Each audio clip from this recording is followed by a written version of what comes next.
I started with a plan, my drawings, and all the instructions to make a perfect linotype stamp. All I have to do is follow the instructions. The problem is I am very, very bad at following instructions. You can verify that with my college art teacher. Step 1, getting this drawing onto the rubber stamp. The iron method, where you take your print and you say a prayer and you iron it onto the rubber stamp. Let's see, and it's a failure. First invitation to vandalize. Okay, step 1 again. Another process I've known about, which is alcohol in a roller. We're gonna spray on the alcohol, then we're gonna roll this down and see if we can get the ink to transfer to the stamp. Let's see what happened. Well, that's not a success, and it's also not a complete failure.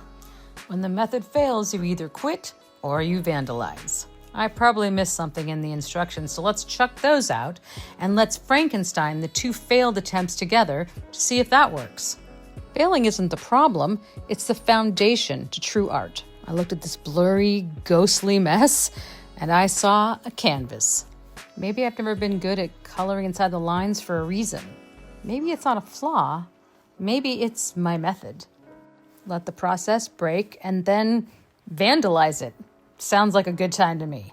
And this is where the creative violence begins, because my hands take over and my brain checks out. Through the cutting and hacking and digging, I'm allowing myself to let go of all the anger and violence I feel towards a lot of things happening in the world today.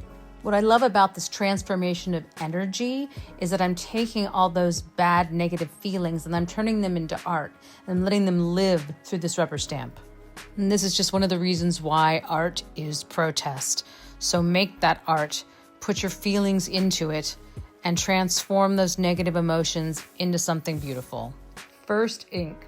I have dreamed of this moment for weeks since I've wanted to do this, and I am having a fantastic time. It is extremely, extremely stimmy.